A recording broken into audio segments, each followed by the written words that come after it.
Vénérable Maître, parlez-nous encore de l'Antéchrist. Il est dit que l'Antéchrist précède le Christ et que l'Antichrist est contre le Christ. Expliquez-nous bien cela, Vénérable Maître. Bon, le problème est que je vous ai expliqué déjà ce qu'on appelle le Christ, qui est l'univers, le cristal, qui est l'univers. Alors, quand on parle du Christ, on parle de tout l'univers. On parle du cœur de l'univers, dans les cosmos. Voilà, donc déjà, le Christ n'est pas un personnage. N'est pas un personnage, plutôt. Le Christ, c'est l'ensemble de l'univers. C'est l'univers lui-même. C'est Dieu lui-même. C'est la manifestation de Dieu. Donc, le cristal, c'est l'univers. Il faut bien d'abord comprendre cela. Maintenant, quand on dit l'antéchrist, comme vous avez votre définition, qui veut dire qui précède le Christ. Bon, moi je peux donc dire que l'antéchrist pour moi veut dire quoi? L'antéchrist, c'est la méconnaissance du Christ. La méconnaissance du Christ. Quand on dit maintenant que ce qui précède le Christ, donc ça veut dire que le Christ était et il n'y n'est plus. Il y a quelque chose qui le précède. Non, c'est le Christ qui est, c'est lui qui est, c'est lui qui sera, c'est lui qui est toute la création. Le Christ est existentiel. Le Christ est toujours, parce que c'est lui l'univers. S'il n'est pas, toute la création meurt.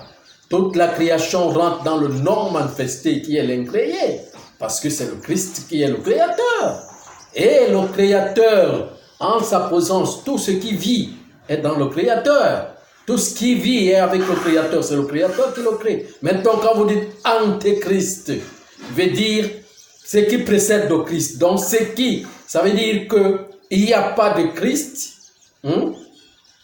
Donc, ça veut dire qu'il n'y a pas de Christ et il y a quelque chose qui le précède et qui est avant lui, ou bien je ne sais pas comment vous raisonnez là. Mais quand moi je peux expliquer ça, comment je peux expliquer ça là, mais comme si on parlait de la méconnaissance du Christ. Donc, ça veut dire qu'on vit avec le Créateur, on ne le connaît pas. C'est comme, par exemple, un enfant est dans le ventre de sa mère, vit avec sa mère dans son ventre, mais ne connaît pas sa mère. Là, c'est encore plus loin même. C'est comme le spermatozoïde qui est dans le corps d'une personne, mais qui représente toute cette personne, mais comment je peux dire, est en miniature. Donc, ça veut dire que, comme cette personne est très vaste, son spermatozoïde n'est que minime, le mature n'est que le minime, la cellule de lui-même, mais qui ne le connaît pas. Vous voyez un peu. Et la méconnaissance du Christ réside ici dans notre monde, parce que c'est ce monde qui est immature. C'est parce que c'est là où commence le développement, le début du développement des âmes. Vous voyez. Donc, on peut parler donc de l'antéchrist. Moi, j'explique ça comme étant méconnaissance du Christ. Ça veut dire qu'on est avec le Christ. On est avec le Christ, mais on ne le connaît pas. Vivre avec quelqu'un ne veut pas dire que c'est le connaître. Être avec son père, ça ne veut pas dire que c'est le connaître. Mais connaître la personne, ça veut dire que entrer dans l'intimité de la personne, entrer dans son intimité, entrer dans sa nudité et connaître sa nudité, dans sa vérité. On peut être avec une personne et ne pas connaître la personne. C'est ce que je suis en train de dire. C'est pour cela que je parlais du voile. Le voile, le mensonge. Vous voyez, c'est ça qu'on appelle antéchrist. Ça veut dire que le mensonge, le voile du Christ. Vous voyez un peu, le voile du Christ. C'est ça qu'on appelle antéchrist. Maintenant, antichrist contre le Christ. Veut dire quoi? Veut dire que, par exemple, la responsabilité du règne humain, la responsabilité de la chefferie, de la dirigeance humaine qui entre dans son idéologie, pour former son idéologie, afin que toute l'humanité entière se concentre sur le culte de la personnalité. Donc ça veut dire que sur ces personnes, parce que c'est ces personnes qui forment une idéologie, qui forment les bibliothèques, les livres, les ceci et tout cela, on ne parle que du Christ ou de Dieu dans les personnages humains. On ne parle pas de Dieu dans l'univers. On ne parle pas de l'universalité. On parle de Dieu dans le cocon, dans les divisions, dans les, dans les dispersions. Et c'est un groupe de personnes qui représentent l'ensemble de la chefferie humaine qui organise cela ici. Ils organisent cela ici pour mieux régner, pour mieux être, pour mieux régner, ils doivent mettre leur idéologie et bloquer tout le processus de l'humanité d'aller vers la nature, d'aller vers l'univers. Je ne sais pas si vous comprenez un peu. Hein? Regardez un peu. Je vais vous dire quelque chose, par exemple, dans l'islam, je l'ai dit toujours ici. Vous voyez, Mohammed avait indiqué l'étoile et la lune croissante. C'est le symbole de l'islam. N'est-ce pas?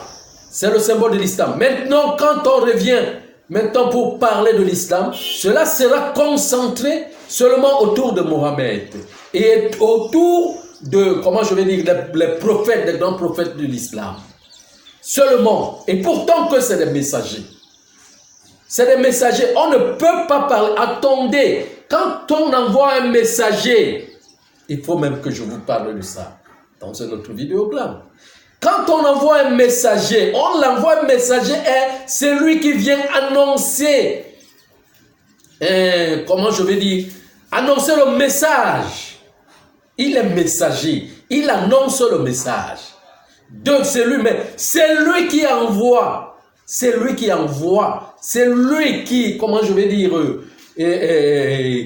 qui l'envoie, c'est lui le créateur. Hein? L'envoyé ne peut pas prendre la place du créateur. On ne peut pas dire, faire le culte autour des envoyés, autour des messagers. Non, c'est pas possible.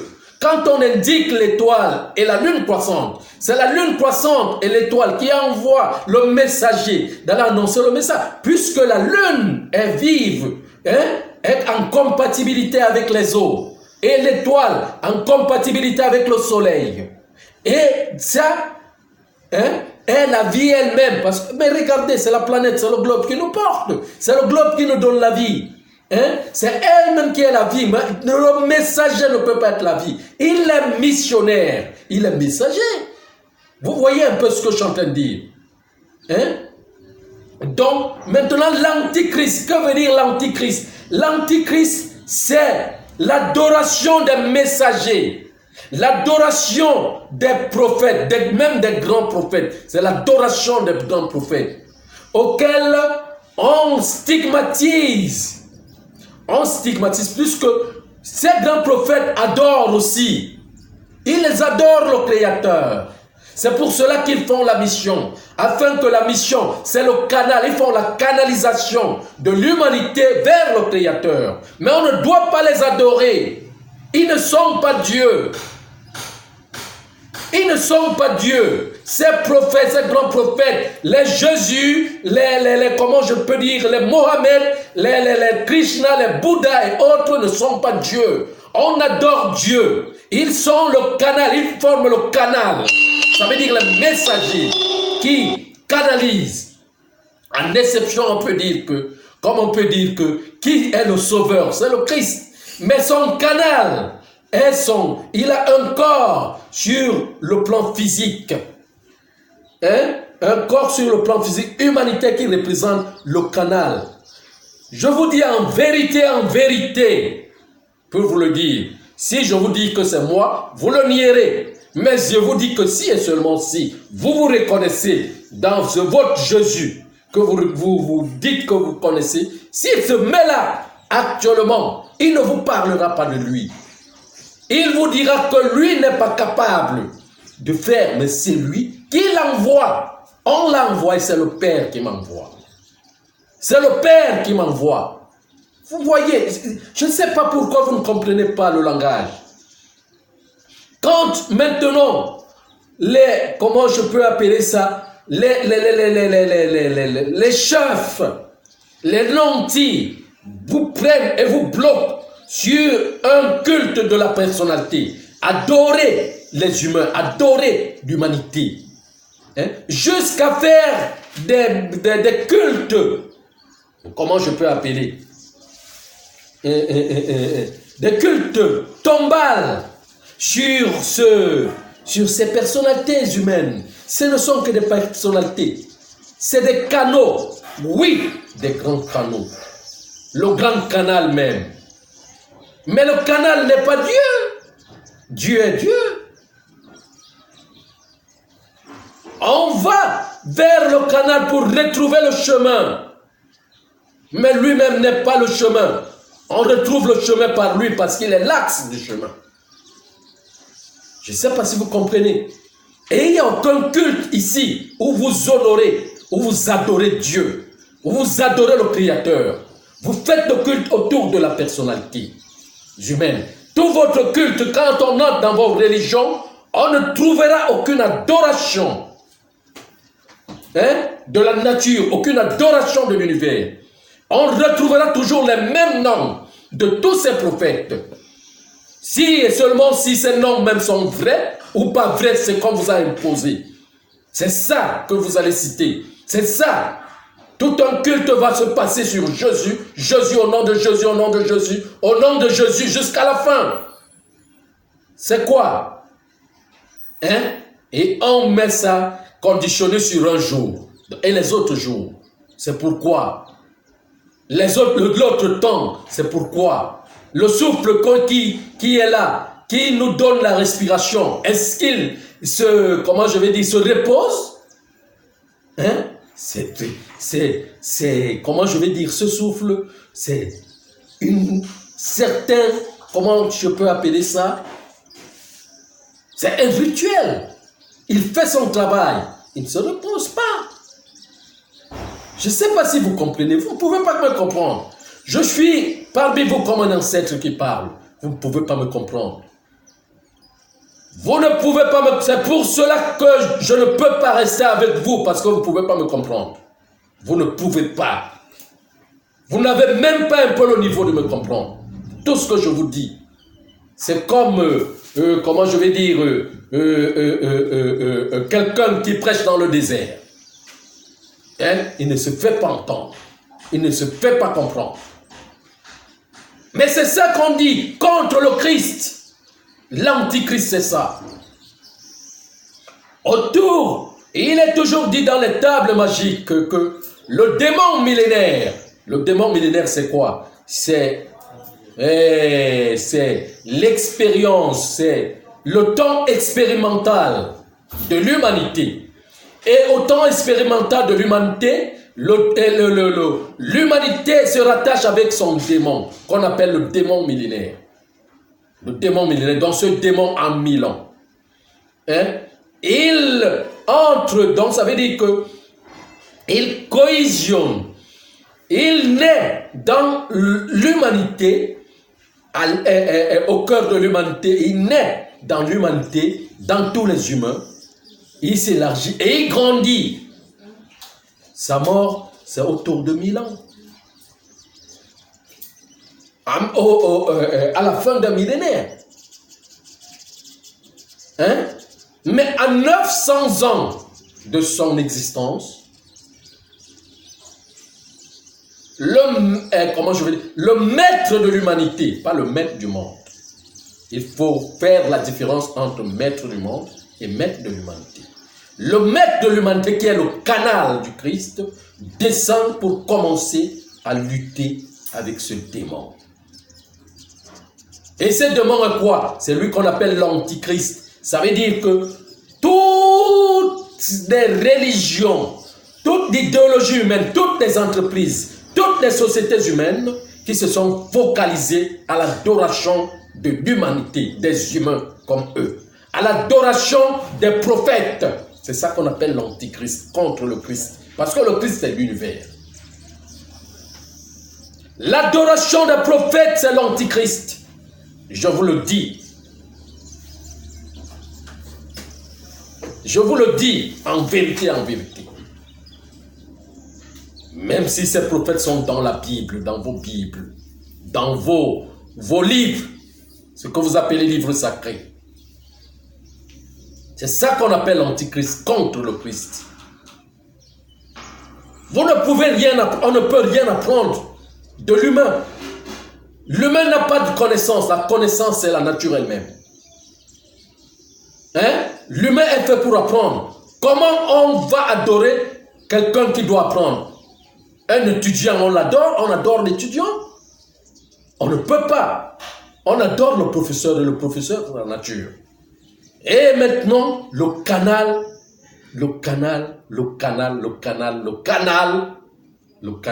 c'est l'enfant royal, l'enfant Christ, qui ramène tout le monde vers la nature, vers l'univers, à adorer seul Dieu. C'est lui l'eau, c'est lui le feu, c'est lui l'air qu'on respire. Comprenez cela. Hein? C'est lui le sol de la terre qui nous porte, qui nous donne à manger, qui nous donne des ressources. C'est lui, c'est Dieu. C'est lui que vous devez adorer. Pas les prophètes, ni quoi que ce soit, je ne sais pas. Les patriarches, quoi, que vous appelez de la Bible, ou du Coran, ou de la Bhagavad Gita, des Védas et autres.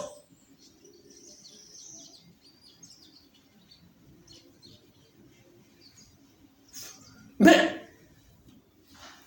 je suis tellement dessus d'une manière de raisonner comme des enfants. Et il y a même des gens qui disent encore, qui osent enseigner aux autres, qui osent enseigner encore au monde que l'antichrist est un homme.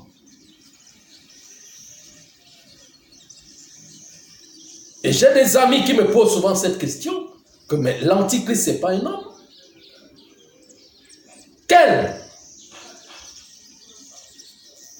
Quel homme qui a peut-être l'homme primordial, qui est l'univers. Hein? Mais le Christ, lui, ne peut pas être contre lui-même. Hein? Le Christ ne peut pas être contre lui-même, donc le Christ n'a pas de contre, il est le pour. Il est le pour. Et le contre, c'est celui qui ne le connaît pas, c'est sa méconnaissance. Et c'est lui qui exploite ces matières pour lui-même, pour son intérêt, et non pas pour l'intérêt de tout ce qu'il a créé, de tout ce qu'il crée, de toutes ses créatures. C'est ça être contre lui. Attendez, si votre père vous donne de la nourriture, par exemple, pour partager avec tous les membres de la famille, et que vous prenez cette nourriture vous seul, vous représentez qui? En ce moment-là, vous êtes contre votre père. C'est pas ça? Vous pensez que quel antichrist vous attendez encore? Mais c'est déjà là. C'est déjà là, il a atteint son apogée, son millénaire. Parce que la lutte a commencé depuis un siècle aujourd'hui. C'est ce démon millénaire qui naît au temps expérimental des humains, en eux-mêmes, qu'ils font naître dans les divisions, les dispersions. Je ne sais pas si vous comprenez. Les divisions, les dispersions, l'arrogance, l'orgueil, l'égoïsme, le refus de partage. Quand un humain, les humains viennent ici, chaque humain qui vient ici, il vient nu. Il apporte quoi? Mais quand il trouve les ressources de la terre, commence à à dire que c'est pour lui. Non, c'est pour moi. Tu es venu sans rien. Mais tu retrouves des ressources et tu commences à discuter. Et à les prendre comme si c'est pour toi. Et pourtant que tu n'es qu'un locataire. Où avez-vous vu que le locataire devient propriétaire? Est-ce que le locataire est propriétaire? Ce qu'on nous donne, c'est pour un temps. Pour le corps, on va partir, on va laisser cela. D'autres personnes vont rester avec. C'est tout. On n'a rien, on n'emporte rien. C'est ça le véritable culte qu'il faut enseigner.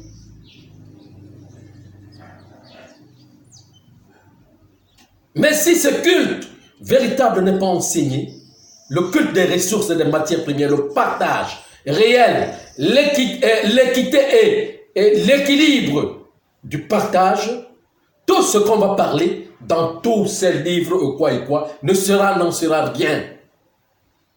Ne donnera rien. Ça, c'est de l'antichrist.